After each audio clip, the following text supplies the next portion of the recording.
Hello everybody and welcome to Slay the Spire, playing as the Defect on Ascension 7.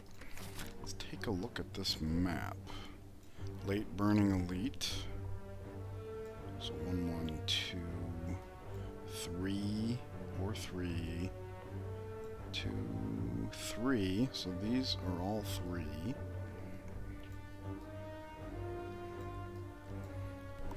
Lots of early shops. Alright, what if we were to dodge the shops? We have 2 paths that dodge shops.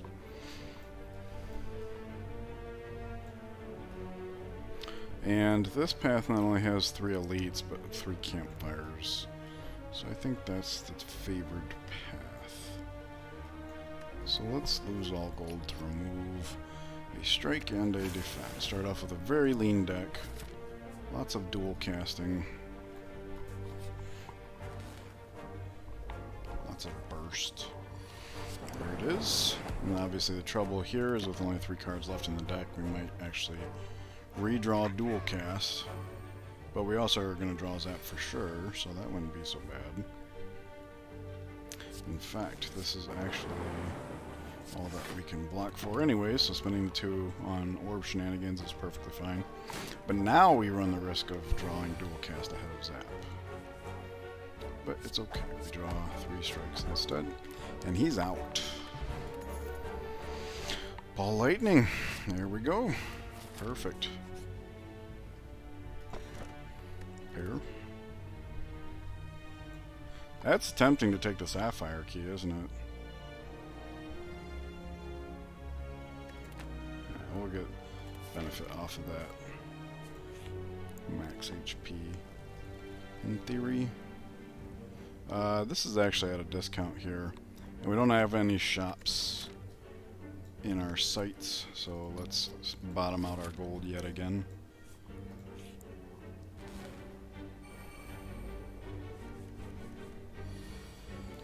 Okay, dual cast. Alright, this is all we can block for still, so we'll get the most out of it.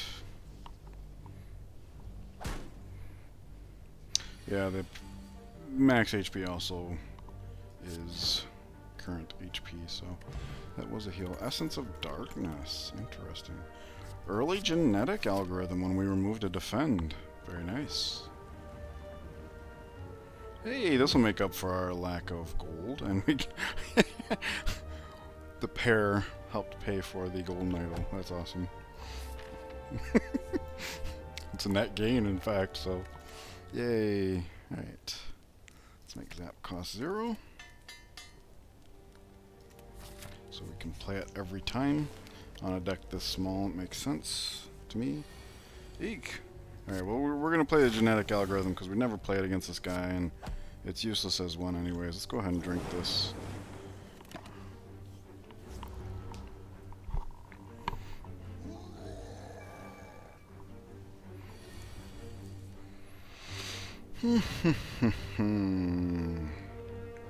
See, this would be 24. This would be 10, so that's 34. This would then be 3 plus 12 is 15. That's 49. 55, not enough. So rather than casting any skills and making him bolder, because we're about to reshuffle anyway, so if we draw a dual cast, he's just dead. So why rush it along? Any 2 orb stuff will actually kill him. There it is. Very nice. Dreamcatcher. Alright, that is map. Snickle Oil. Not my favorite. Cool-headed, which is nice because we were looking for a card we can upgrade.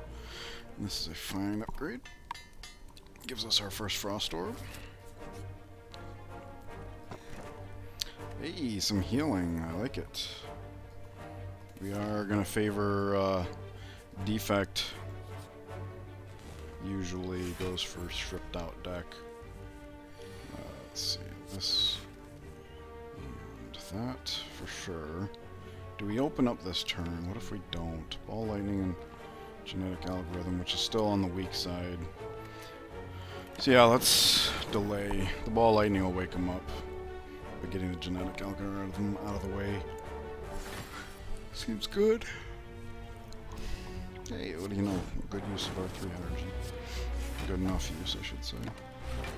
I suppose I could have saved the genetic algorithm to play as a defend card.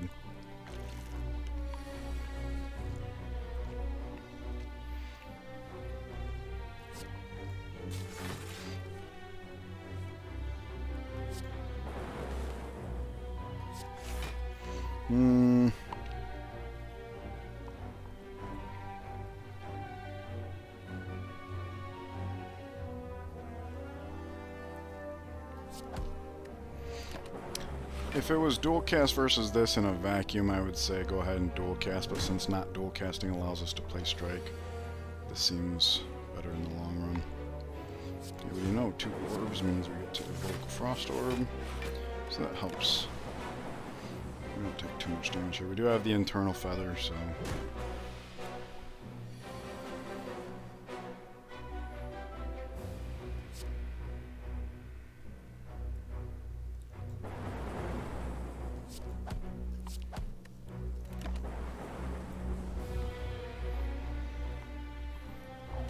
So we only have to do 6 damage here.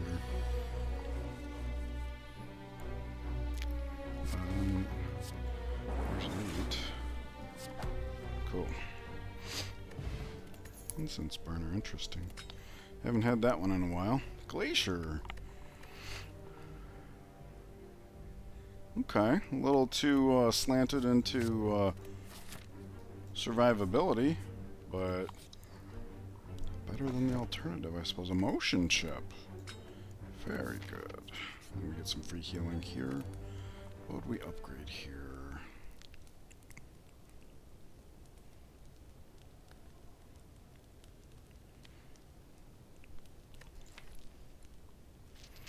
I actually think dual cast is the play. We have some card draw, and we have a card that costs 2. And we have enough orb generation that, yeah, I think that is a fine choice.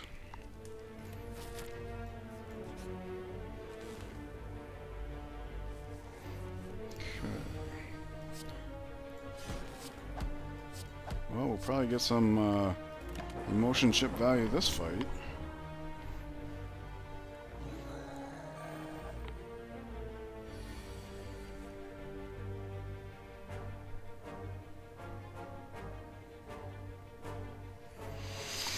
I do think that Glacier's worth casting. The question is dual cast worth casting also?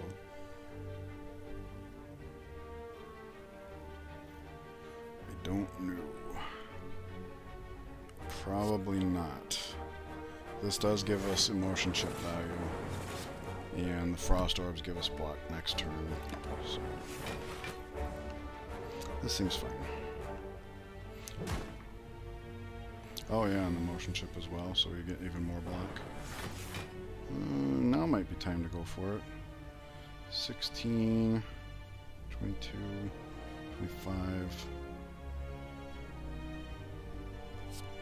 It's risky, because we don't know what the cool-headed brings us.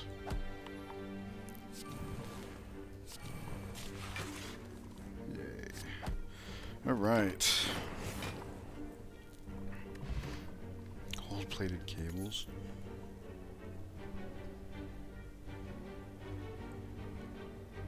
I wonder if these two work together. The wording suggests they might. We definitely have way too much block. Don't know about Streamline. Let's go with White Noise. We can upgrade that to cost 0. Because we don't have any cards that need upgrading. And that'll make the run a little more interesting, I think. Yeah, we could try it out right now, in fact. What do we get? Electrodynamics, that's quite good. If nothing else, it populates orb slots. Alright, and then we'll just block what we can here. Get some value out of... Oh! So it just went off 4 times, right? If the emotion chip and this works together, we'll see 4 blasts at the beginning of this turn rather than 3. 1, 2, 3... Yes, it does work! Very good!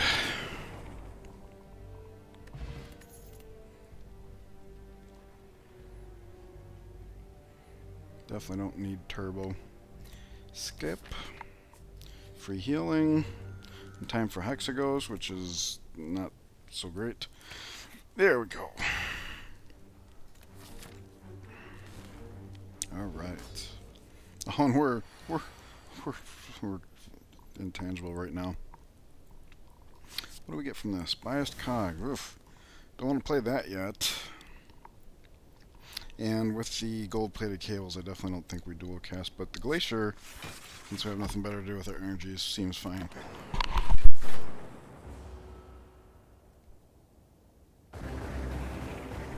Argument can be made for bias cog that early because we have this stuff, but I don't think that's such a good idea.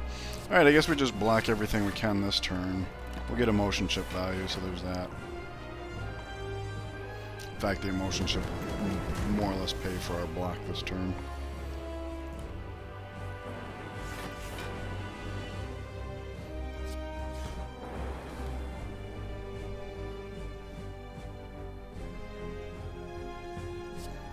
I'm going to try and alternate to give us better control over when we're doing Lightning Orb here or Frost Orb here, in theory.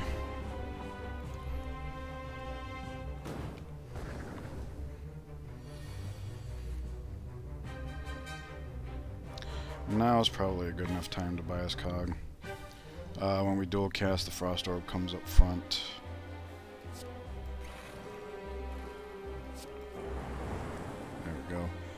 So 6 goes the second time. That's all the block we need, so there's that. Nice. Bias cog is a defensive tool.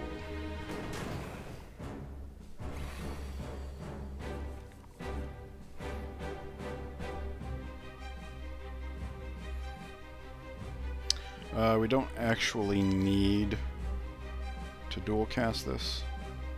So let's go ahead and put a Lightning Orb up front and then dual cast. There we go. Oh, looks like the Incense Burner's gonna line up on a good turn. Nice. That was a great turn, 6 and 7. He was resting and we had exactly 3 energy worth of stuff to do. Here we are intangible. That doesn't mean no block, though. That's all the block we need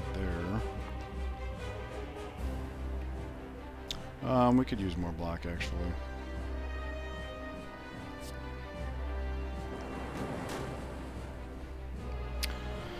But only by 1, so if we don't, we can get more damage in and then we get some emotion chip value.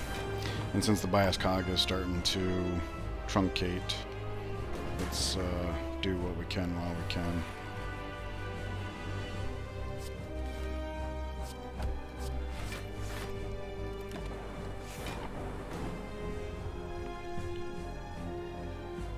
Hope it wasn't a mistake to play bias cog when we did.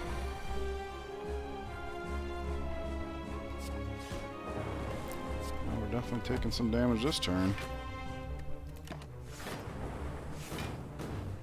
Whew.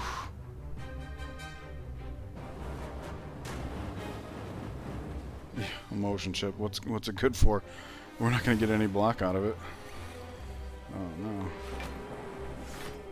Hey, what do you know? Whew. That was close. That was close. All for 1. Obviously white noise exhaust, so that's not to play, but we do have these, and it's the better option of these, so yeah, let's go for all for 1. We can grow into that one. Frozen Core plays very nicely with these.